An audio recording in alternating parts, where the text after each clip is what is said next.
아니 AI 네. 저는 이제 챗 GPT 그리고 뭐 제미나이 퍼플렉시티 굉장히 많이들 쓰시고 계시고 또 이번에 그 라스베이거스 CES를 기점으로 이제 AI가 뭔가 피지컬 AI, 휴머노이드 로봇 여기에 대해서 이제 관심이 높아지고 크게 높아지고 있죠. 증시에서도 그러다 보니까 어마어마한 현대차 그룹주들이 엄청나게 관심을 받고 있는데 피지컬 AI에 대해서 좀 쉽게 설명을 해주세요. 피지컬 AI 네. 쉽게 많이 얘기를 들으셨을 거예요. 네. 근데 전통적으로 우리가 챗GPT라든지 제미나이라든지 클로드 같은 경우는 거대 언어 모델이라는 것에서 파생되어 나온 서비스라고 볼 수가 있는데요. 거대 언어 모델은 다음에 올 단어나 이미지를 추론하는 거고 예측하는 거라고 본다면 피지컬 AI는 또 그 뒤에는 거대 언어 모델처럼 월드 모델이라는 것이 있는데요. 이런 걸 구별하는 것 자체가 그렇게 중요하지는 않고요. 이것은 다음 올 행동을 예측하는 것. 다음을 오늘 행동을 예측한다는 것은 로봇에 적용한다라면 다음에 내가 어떻게 걸어야 될지 어느 쪽으로 가야 될지 그걸 정할 수가 있는 거죠. 그래서 일종의 로봇의 뇌가 될 수 있는 그것을 이번에 CES에서 보여줬고요. 여기에서 이번에 보스턴 다이내믹스가 이제 각광을 받는 이유도 우리가 다 하려고 하다가 협업, 실행해서 연합 범선을 형성한 거죠. 신대륙을 발견하기 위해서 우리가 혼자 다 하려다가 뇌는 구글 딥마인드에서 제미나이 로보틱스가 하세요. 그러니까 제미나이는 여러분들 쓰시는 거대 언어 모델에서 나오는 챗GPT와 유사한 거고 네. 제미나이 로보틱스는 바로 월드 모델에서 나온 이 육체의 다음의 방향을 결정하는 것. 자동차도 보면은 자율주행도 보면은 크게 볼 때는 피지컬 AI 들어갈 수 있죠. 왜냐하면 좌회전할지 우회전할지 멈출지 갈지 즉 다음 행동을 정확하게 예측해서 가는 거니까요. 그래서 자율주행도 큰 카테고리 내에서는 피지컬 AI라고 볼 수가 있습니다. 그래서 피지컬 AI는 지금 가장 대표적인 주자로서는 자율주행과 그 다음에 휴머노이드 로봇. 네. 왜냐하면 산업용 로봇은 좀 분리를 해야 되는 것은 산업용 로봇은 이렇게까지 극단적으로 얘기해서는 안 되지만 뇌가 없다고 볼 수 있어요. 다음에 무엇을 행동하고 어떻게 할지를 다 정해져 있는 거고 고정된 어떤 과제들을 수행한다고 한다면 휴머노이드는 자기가 센싱을 해서 즉흥적으로 만약에 피해야 될 것은 피해가고 바닥을 걷다가 물이 미끄러져 있다라면 이거를 피해 간다든지 어느 정도 미끄럽겠다라는 예측을 하고 우리도 그렇잖아요. 인간도 걸을 때 이 빙판길을 걸을 때 그래도 무척 미끄러울 거 할 때 조심조심해서 걸을 때는 안 넘어지지만 넘어질 확률이 줄어들지만 그냥 대책 없이 갔을 경우에 그냥 엉덩방아 찢는 거잖아요. 그렇죠. 그런 것처럼 이러한 상황 인식을 통해서 나의 행동을 조절하면서 나의 행동을 컨트롤링하면서 넥스트 행동을 예측하는 것. 이것이 이제 피지컬 AI라고 볼 수 있습니다.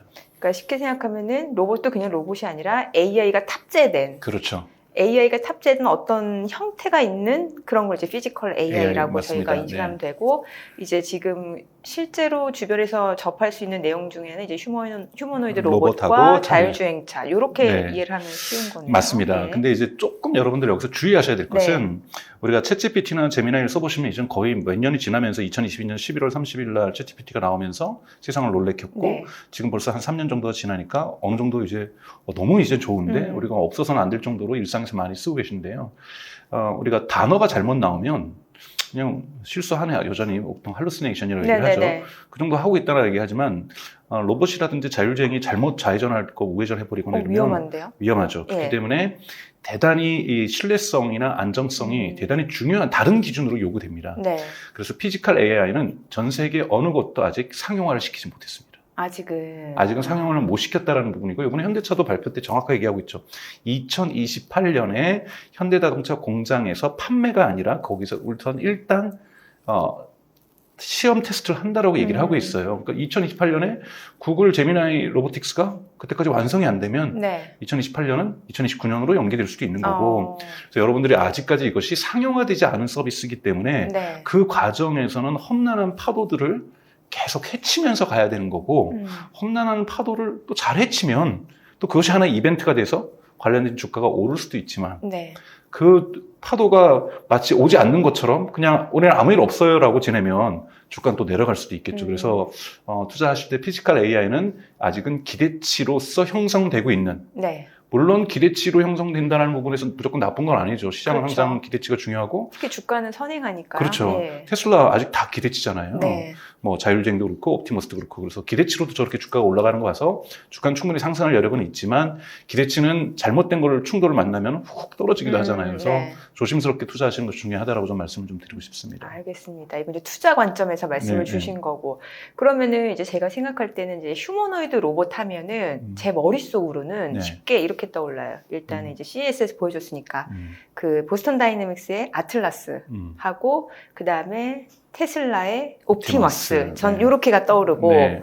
그리고 자율주행 쪽에서는 글쎄요. 제가 보기엔 테슬라 말고는 딱히 떠오르는 게 없거든요. 네, 많이 있죠, 경쟁자가. 그러니까 우선은 로보틱스부터 가면은 네. 우선 뭐 여러분도 잘 아시는 건 중국에도 엄청나게 많이 있습니다. 유니티리라든지 유니테크라든지 대단히 많이 있고 네. 또 얼마 전에 자동차 회사였던 샤오펑에서 자율주행도 잘하지만 네. 그 아이런이라고 하는 여성의 신체를 좀 닮은 로봇을 내놔서 화제가 나왔던 것처럼 중국도 한 잘하고 있고요. 미국 같은 경우는 대표적으로는 피규어라는 곳에서 BMW 공장에서 지금 테스트 중에 있는 로봇을 지금 만들고 있고 올해 안에 잘하면 IPO로 갈 것 같고요. 그다음에 앱트로닉이라는 곳에서 아폴로라는 것을 만들고 있고 여기는 구글이 또 투자를 했습니다. 여기에 투자를 했고 사실은 다양한 기업들이 그다음에 어질리티 로보틱스라고 해서 여기는 아마존이 투자를 해서 디짓이라는 로봇이 이미 아마존의 물류 공장에서 일을 하고 있어요. 대단히 정해진 일들을 하고 있는 거죠. 특히 패키징이라든지 물건의 분류라든지 이런 부분이 있고 테슬라의 옵티머스가 존재하고요. 또 원 곱하기 테크놀로지라고 뭐 이런 로보틱 회사도 있고 여러 가지가 있고요. 또 하나 이제 흥미있게 보셔야 될 것은 이제 저도 이제 작년에 뉴욕타임즈 기사 보도를 보고 알았는데 11월부터 해서 우리 아마존을 창업했던 제프 베조스가 일선에서 물러나서 맨날 이 요트 타면서 놀러 다녔잖아요. 얼마 전에 다시 재혼도 하고. 뭐 그렇죠. 그런 파티도 크게 하고 투자도 많이 하고 있었는데요. 투자를 많이 했었습니다. 이번에 CEO로 일선에 복귀를 했습니다. 그것이 되게 뉴스가 되고 화제가 됐는데 피지컬 AI를 만드는 곳에 복귀를 했고 당연하게 투자도 본인이 했고 여기에 100명의 탑 클래스 AI 엔지니어들을 오픈 AI와 구글에서 다시 또 훔쳐왔어요. 데려와서 100명을 해서 시작했던 회사 이름이 프로젝트 프로메테우스입니다. 프로젝트 프로메테우스요? 네, 그런 거로 지금 만들었고 여기서 목표는 로봇을 만드는 것이 아니라 로봇에 들어갈 뇌, 피지컬 AI를 만드는 것에 목표를 두고 있고 이제 시작을 하고 있는 거죠. 왜냐하면 아직 누구도 완성하지 못했으니까요. 지금 이제 제미나이 로보틱스하고 같은 거죠. 이런 회사들이 지금 미국에 여러 개가 지금 현재 성장을 하고 있고 또 메타, 우리 여러분 인스타그램 메타의 얀 루쿤이라고 하는 대단히 유명한 AI 전문가가 있죠. 이분이 이제 메타를 떠나면서 새롭게 창업을 했는데 심지어는 메타도 좀 투자를 했습니다. 여기도 피지컬 AI를 하는 곳, 여기도 뇌만 만들려고 하고 있어요. 그래서 지금 뇌만 만들려고 하는 미국 기업들이 지금 계속해서 생겨나고 있고 여기에 미국의 AI 과학자들, 탑 클래스 엔지니어들이 대거 결합을 하고 있다는 부분에서 분명하게 성장하는 산업이라는 건 맞고 또 이것이 뭐 당장 2026년에 완성될 거라고 얘기할 수는 없지만 2027년, 2028년에는 상용화가 대단히 가능한 그러한 기술이라고 볼 수가 있습니다. 그리고 여기에 대한 기대치가 커지는 것은 지금까지 챗GPT나 제미나이 같은 경우는 우리의 랩탑이라든지 데스크탑이라든지 스마트폰에 갇혀 있었죠. 이제 그들이 이 스마트폰의 스크린을 찍고서 밖으로 나오다 보니 쓸 수 있는 데가 너무나도 많다 보니 뭐 이번에 아크 인베스트먼트도 마찬가지고 뭐 JP 모건도 마찬가지고 보고서를 내고 있는데 인류 역사상 가장 큰 시장이 될 것이다. 그러다 보니 기대치가 엄청나게 큰 거죠. 가장 큰 시장을 열어갈 새로운 상품군에 있어서 시장에서의 뇌가 탄생하고 있고 이것과 결합할 보스턴 다이내믹스 같은 육체가 성장하고 있으면서 마치 태아가 세상에 등장하듯이 무언가 큰 것이 나온다라는 기대감들이 지금 투자자들이 대단히 관심을 갖게 하는 이런 부분이라고 볼 수가 있습니다.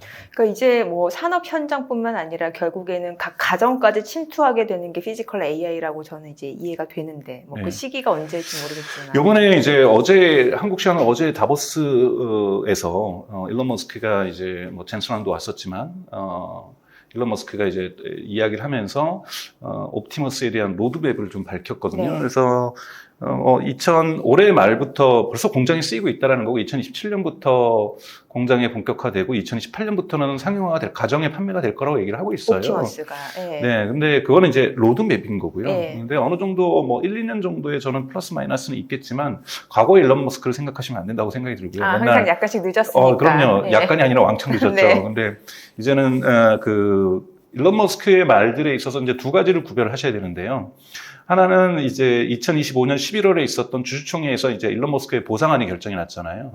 그래서 이 보상안과 관련된 시기는 대부분 얼추 맞게 되어 있습니다. 왜냐하면 거기에는 2035년까지의 목표에 따라서 정말 저는 상상도 안 가는 그러한 1조 달러라는 네. 보상을 받게 되는데 그것이 12개의 시기를 쪼개놨어요.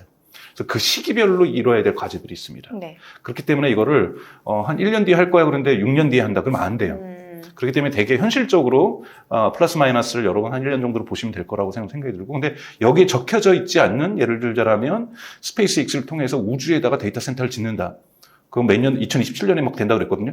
이런 거는 조금 더 과거의 그 일론 머스크처럼 네. 5년 뒤, 6년 뒤로 생각할 수도 있지만 네.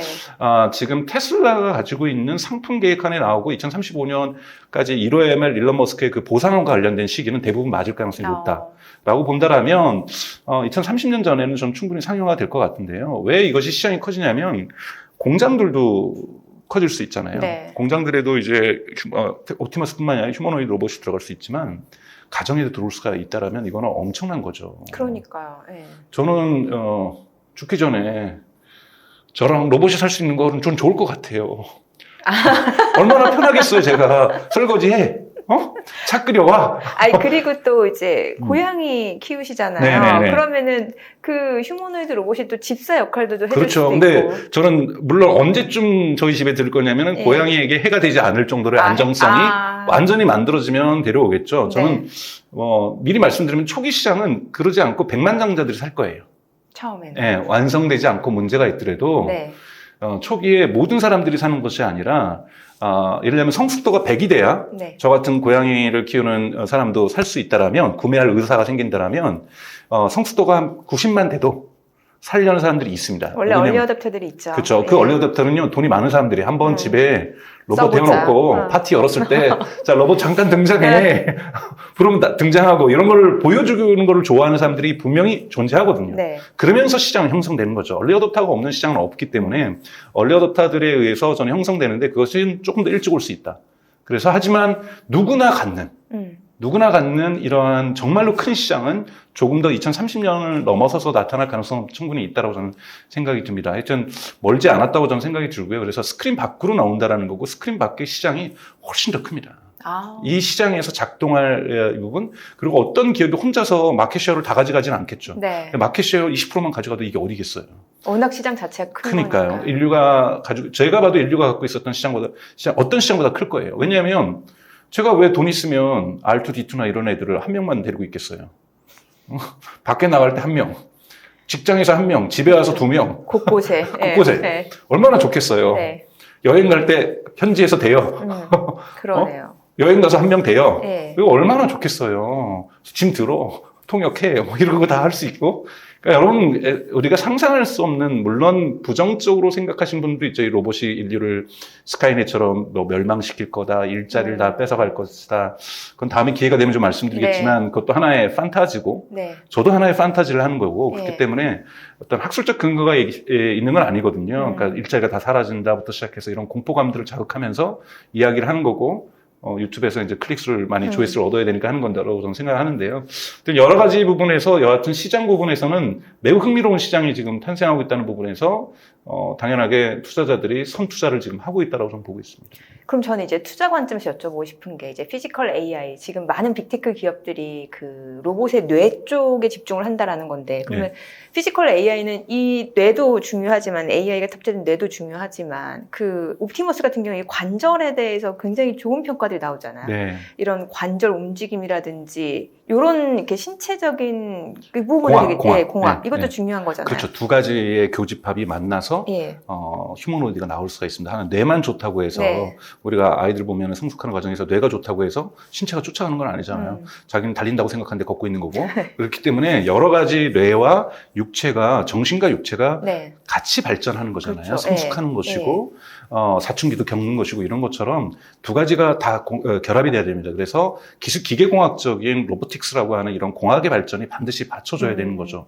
아니 걷지도 못하고 걷다가 쓰러지고 저기 눈길 걷다가 쓰러지고 이러면 곤란하잖아요. 그렇죠. 그렇기 때문에 무게중심도 잡을 줄 알아야 되고 무게중심을 잘 못 잡게 되면은 사람하고 부닥칠 수 있는 거고 사고가 날 수가 있는 거기 때문에 기계공학적인 기술도 대단히 중요하고 여기 들어가는 것들은 보통 가장 중요한 것은 여기에서는 액추에이터라고 하는 모터가 들어가는 거라는 거고 우리의 이제 힘줄 같은 기능을 하는 거죠. 이 힘줄 같은 기능을 하는 것도 들어가야 되고 센싱 쪽도 뭐 센싱 워낙 요즘 발전하고 있으니까 큰 문제는 없다고 보고 배터리 기술도 이제 발전해야 돼. 2시간마다 배고프다 그러면 안 되니까. 그래서 이번에 그 보스턴 다이내믹스가 각광을 받았던 것은 이거를 스와핑하는 배터리를 자기 스스로 교체하는 그분이 각광을 받았던 것은 지금 유니트리 같은 경우에도 2시간 이상 안 가거든요. 사실 옵티머스 같은 건 몇 시간 간다는 얘기도 안 했어요.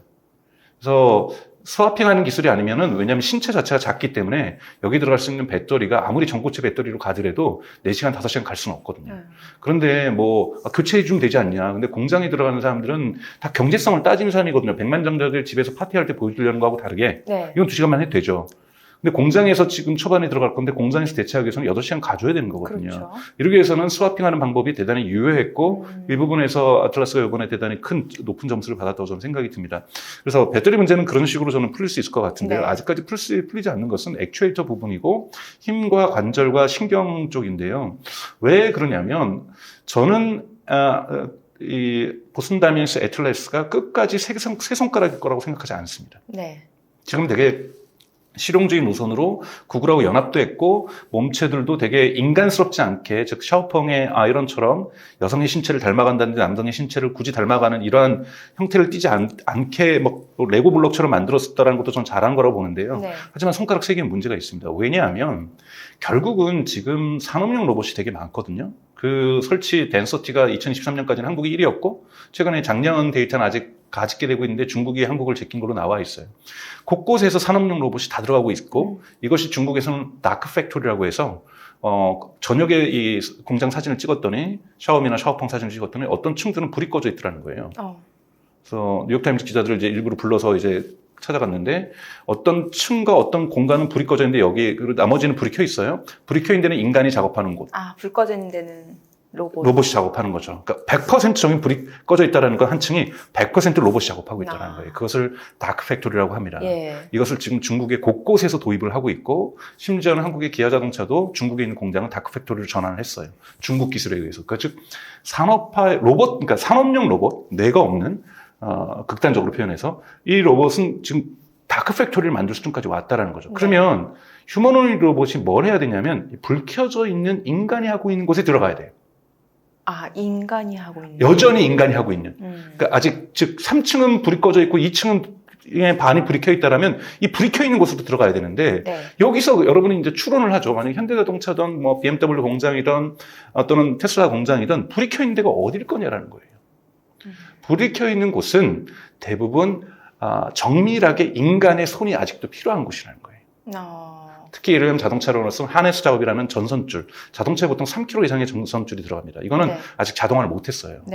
틈틈이 이렇게 전선줄을 집어야 되잖아요. 그럼 이렇게 미세한 굉장히 섬세한 작업이죠. 그렇죠. 그런 섬세한 작업에 손가락 3개로 그 두꺼운 손가락을 집어 있겠다. 그리고 이번에 보여준 게 뭐예요? 아틀라스? 여기 있는 짐을 일로 막 옮기는 걸로. 그건 로봇이 잘하죠. 산업용 로봇이. 굳이 지금도 사람이 안 하는 거예요. 지금도 사람이 안 하는 것을 시연한다는 건 제가 보기에는 아직은 보여주기 식인 거고 당연히 로봇이 태권도 할 필요 없고 마라톤 할 필요 없지만 그거는 이제 여러 가지 기술력들을 보여주는 거라고 보고 아틀라스 이번에 그렇다는 거고요. 그렇기 때문에 방향성에 있어서 우리는 인간을 대체할 다크 팩토리를 완전히 시커멓게 할 이 방향성을 가지고 보스턴 다이내믹스 길을 가겠지만 이것을 구글하고도 협력하고 엔비디아하고도 협업을 하고 현대자동차의 생산 데이터도 활용을 하겠지만 궁극에 가서는 결국은 손의 문제를 해결하려고 할 거예요. 아직 시간이 있으니까. 피규어도 마찬가지고, 이 옵티머스도 마찬가지고, 그 아까 말씀드린 앱트로닉의 아폴로도 마찬가지고, 손가락을 가지려고 하는 노력들이 바로 궁극의 인간 노동을 대체하기 위한 것이다. 네. 그래서, 버슨 다이내믹스는 보여줘야 될 것이 앞으로도 되게 많이 있다라고 저는 생각이 들어요. 근데 그 도전을 향한, 도전장을 낸 것도 의미가 있지만, 그 도전장을 나와 혼자 도전해가 아니라, 구글하고 같이 가고, 엔비디아랑 같이 갈 거야. 그리고 현대자동차의 공장 데이터를 이용할 거야. 네. 이런 부분에서 긍정적 평가를 받았고, 기대치를 마음껏 끌어올렸다라는 부분이 중요하다는 거죠. 그러면 이제 다시 진짜 투자 관점에서 보면은 그 피지컬 AI 뇌 쪽을 담당할 만한 기업들, 뭐 엔비디아, 구글 이런 쪽도 알파벳 의미가 있죠. 그래서 엔비디아 당연하게 훈련 기반을 제공하기 때문에 피지컬 AI가 네. 가장 중요하고요. 일단 구글은 역시 잘하고 있습니다. 구글 대단히 지금 제미나이도 잘하고 있고 서비스 부분도 잘하고 있고 AI 커머스 부분도 이제 시작을 하면서 잘하고 있지만 이 피지컬 AI 부분에서도 구글 같은 기업들이 필요로 하죠. 그렇기 때문에 구글은 역시 전체 알파벳이죠. 저는 의미 네. 있는 기업일 거라고 저는 생각이 들고요. 네. 그리고 여러분 보셔야 되는 건 2026년에 어떤 기업이 상장하는가예요. 특히 이제 클로드를 갖고 있는 엔트로픽도 상장을 할 거고, 아까 말씀드렸던 피규어도 상장할 가능성이 높고요. 보스턴 다이내믹스 상장을 하고 피지컬 AI 기업들이 상장을 많이 하게 될 거고, 이 관련 기업들을 보시는 게 되게 중요하고요. 또 하나는 지정학적 갈등을 보시는 게 되게 중요합니다. 그러니까 미중 간의 갈등이 있는데 여러분 인류에 있어서 가장 큰 시장이 될 거라는 피지컬 AI 휴머노이드 시장을 지금 테슬라의 옵티머스도 부품의 80%가 중국산이에요. 그 중국도 지금 엄청나게 빠르게 지금 올라오고 있는데 네. 미국이 자 부품 80% 중국 거 쓰다가 만약에 미중 갈등이 생기는데 네. 중국에서 그 부품 납품 안 할래 그러면 큰일 나겠는데. 그렇죠. 네. 이거는 지정학적 갈등이 있다는 반도체 공장을 미국으로 옮기는 것처럼 여기 있는 많은 부분들을 탈중국화할 가능성이 높습니다. 그래서 얼마 전에 그 러트닉 상무장관이 미국에다가 그 메모리 반도체 지으면 네. 괜찮은데 아니면은 뭐 관세 부과하겠다 이랬잖아요. 네, 그런 것도 있고 마찬가지로 지금 태양광도 이슈가 되고 네. 있는데 태양광이 정말 중국이 저렴하거든요. 미국이 지금 30~40%가 비싸요. 관세가 붙으면서 뭐 네. 심지어 더 비싸지기도 하고. 그러니까 뭐가 있냐면 사실 한국도 하나가 태양광 하다가 거의 사업 접었잖아요. 네. 중국을 단가에서 못 이기니까. 그렇죠. 그런데 관세가 있는 나라에서 만약에 그것이 무관세로만 들어갈 수 있다라면 요번에 해볼 만하다라는 거죠. 예. 그것처럼 가장 큰 건 자석입니다. 액추에이터나 모터나 감속기 이런 데 들어가는 자석이 들어가거든요. 되게 고급 자석들이. 네. 하이엔드 자석이 들어가는데 자석의 전 세계 96%를 중국이 생산하고 있는 거예요. 아이고야. 그럼 이 부분에 대해서 한국에게 기회가 올 수도 있다고 저는 보고 있는 거고 마찬가지로 자석을 하겠다는 미국 기업이든 한국 기업이든 이 부분에서 대단히 훌륭한 퍼포먼스를 만들어내는 기업이 있다라면 성장의 가능성이 있습니다. 예를 들자면 그 리튬 아메리카스 같은 경우에 네.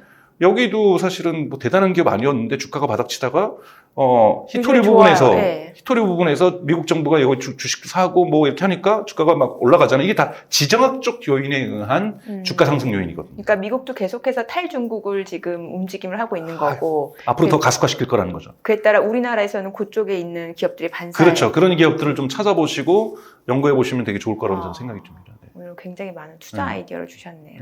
알겠습니다. 오늘 내용 잘 들었습니다. 고맙습니다.